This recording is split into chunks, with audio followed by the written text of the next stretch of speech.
महाराज, एक गजब की बात सुनी है कि रावण का भाई बर्हिकन आपसे पनाह मांगता है।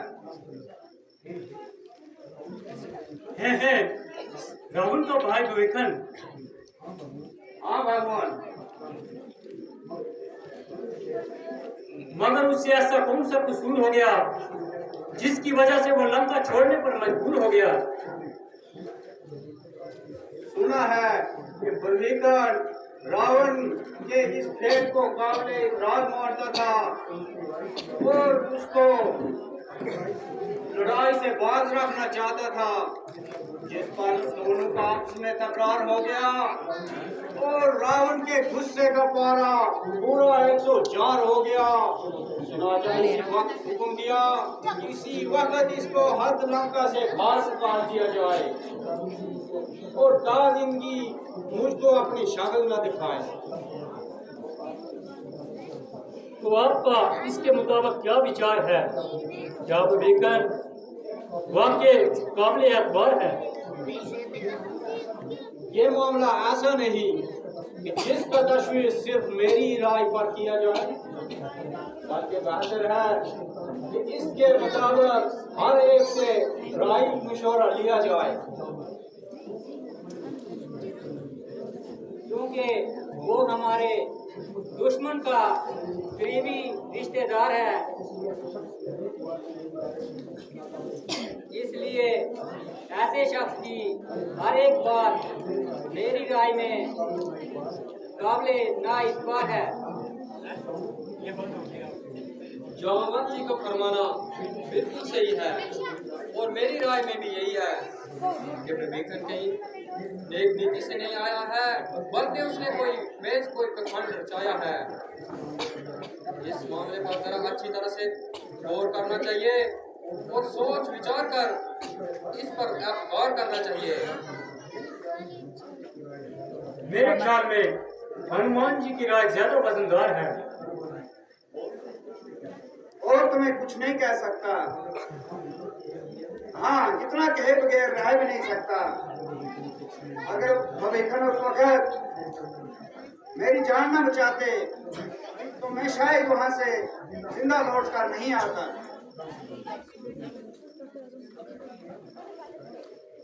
अगरचे मेरा आपकी राय से इख्तिलाफ है, वरना मेरा दिल गवाही देता है कि बर्हिकन की नीयत बिल्कुल साफ है।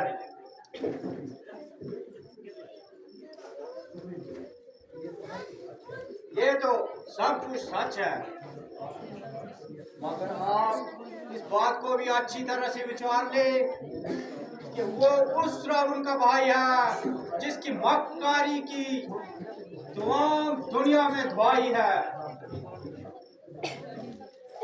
बेशक मैं मानता हूँ कि वो रावण का भाई और रावण उसका भाई है, मगर मेहरबानी और नेकी और भली किसी खास कौम के हिस्से में नहीं आती। 5 उंगलियां बराबर नहीं होती, कोई बड़ी है, कोई छोटी है, कोई पतली है और कोई मोटी है। बहुत अच्छा, अगर आपके नजदीक वो काबिल एतबार है तो हमें इस बात से कम इनकार है।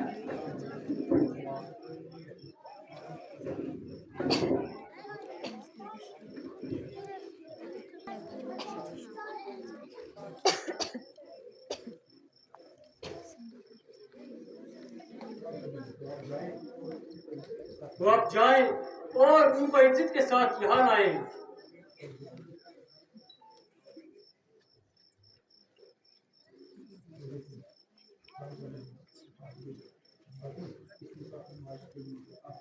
भगवान, इस मुसाफिर नवाजी के लिए आपका तहदिल से मशकूर हूँ।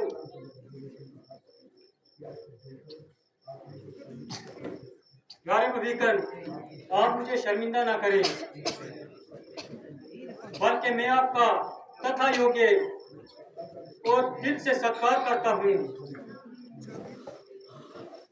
महाराज, जैसे आपको सुना था उससे कई गुना बढ़कर पाया, जिसने अपने एक हकीकी भाई के को खुले हृदय के साथ गले लगाया। मैं ये प्रतिज्ञा करता हूँ कि आपका ये एहसान जिंदगी भर न भूलूंगा और मरता मरता भी इसका बदला जरूर देकर जाऊंगा। प्यारे पवित्र, ये कोई आसान नहीं, बल्कि जो किसी सितम सीधा के साथ हिमदर्दी ना करता हो वो इंसान नहीं है। माना कि रावण हमारा हरीफ है, मगर आपकी अल्लाह की जुर्रत वाकई काबिल एतबार है, जिसने धर्म के मुकाबले में अपने हकीकी भाई को परवाह न करते हुए उसे फौरन छोड़ दिया और ऐसे घनिष्ठ संबंध को एक क्षण में तोड़ दिया। महाराज, मैंने उस मकरूर को हर समझाया और उसने मेरी बातों का मुखौल ही उड़ाया, उल्टा मुझको कायर और बुज़दिल बुतलाया। आखिर जब उसे अपनी बराबरी पर आमद पाया तो मजबूर होकर मुझे उसका साथ छोड़कर आपकी शरण चला आया, क्योंकि मुझे काबिल यकीन हो गया कि इसकी ये हवा जब तक उसके दिमाग से नहीं निकलेगी तो तब तक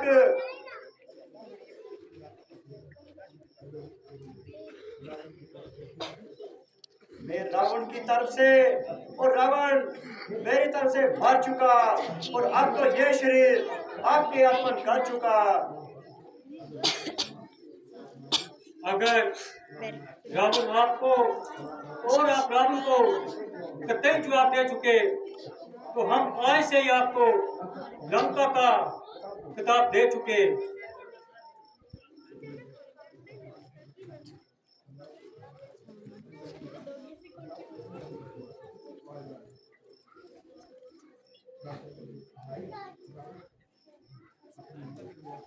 भ्राता जी, रावण अपने कान को खुद अपनी गोद में बांध रहा है और इस तरह अपनी भुजाओं को काट कर डाल रहा है। हाँ भाई, जब किसी शख्स के नाश होने के दिन आते हैं तो उसके ख्यालात खुद भी खुद उल्टे हो जाते हैं। चाहे रावण कितना बदचलन और रेबी है, मगर इस वक्त विवेकन का ना हमारे लिए एक इमदाद गाबी है। हमने भी तो उसे इसीलिए पनाह दी है क्योंकि वो रावण के घर का पूरा भेदी है।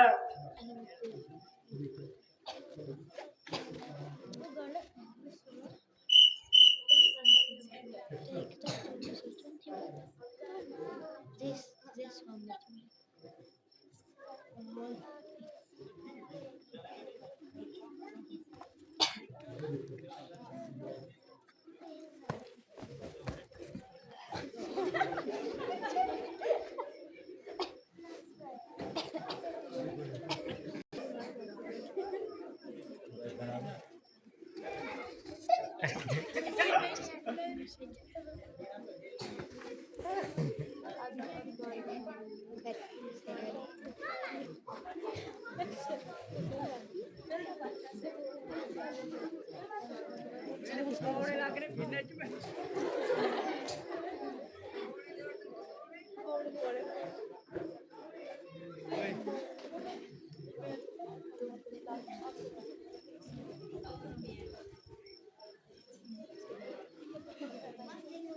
ये जीत गई है।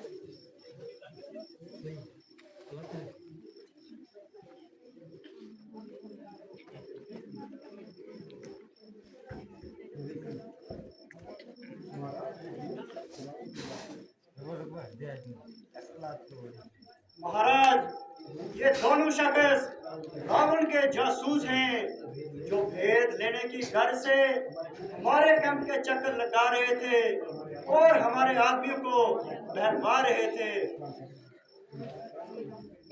तुम्हारा क्या नाम है और यहाँ आने का क्या परिणाम है? अगर सच सच ना बताओगे तो सख्त सजा पाओगे। महाराज, मेरा नाम सुख और इसका नाम सारण है।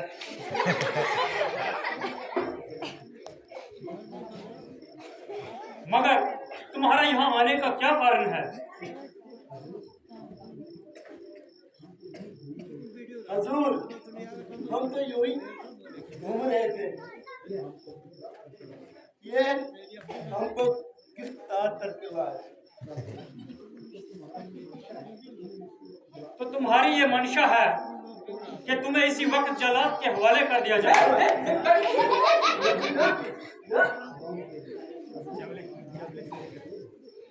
हजूर, आप बिल्कुल बेकसूर हैं। तुम जब तक सच नहीं बताओगे तब तक हम तुमको माफ नहीं करेंगे। हजूर, हम सच सच अर्ज करते हैं कि शर्त वादिया हमें माफी दी जाए।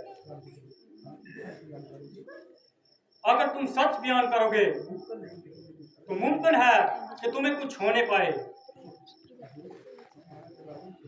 हजूर, हम महाराजा रावण के हुक्म से आपकी फौज का भेद लेने आए थे, मगर अभी हम यहाँ पहुँचने ही वाले थे, पहले ही गिरफ्तार हो गए।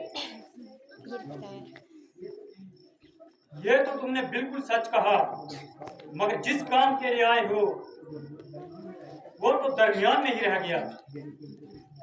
यदि तुमको कुछ मालूम है कि हमारे पास फौज लश्कर और कितना हजूम है। नहीं महाराज, ना हमने ये दरियाफत किया और ना करने की बिल्कुल जरूरत है। हमें आप छोड़ दे, हमारे लिए इसी में बेहतरी है। आखिर तुम क्या चाहते हो? कुछ अपना दिली मंशा भी बताओ। बस कि हमें खुदाई मिल गई, समझो कि सारी खुदाई मिल गई। मगर रावण यहाँ का हाल पूछेगा तो उसे क्या जवाब दोगे? जब वो वक्त आएगा देखा जाएगा। अगर हम तुम्हारे लिए मौत का हुक्म ना दें बल्कि ताइक ताम जंग तुम्हें यहीं पर कैद कर रखें, मगर हमारे बाल बच्चे किसके भरोसे जिंदगी की उम्मीद रखे? अगर हम तुमको रिहाई देंगे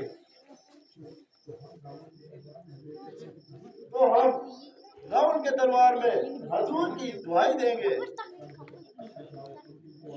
अच्छा जाओ, हम तुम्हें आजाद करते हैं। हम हजूर का दिल से धन्यवाद करते हैं।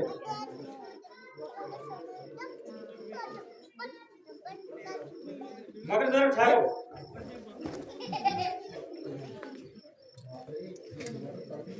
बहबरे, ये तुम्हारा तलबी क्यों हुई? काटते हुए अगर तुम चाहो तो हम अपनी लश्कर का सर्वसरी तुम्हें मायना करवा लें। बस हजूर, अब बाहर जाके अगर आपने हमको मरवाना है तो बेशक मरवा दीजिए। अच्छा जाओ, अगर तुम्हारी मर्जी नहीं तो नहीं सही। हजूर, जब आपने दोबारा ताल्लुक किया, यकीन मानिए जान में बिल्कुल भी जान नहीं रही।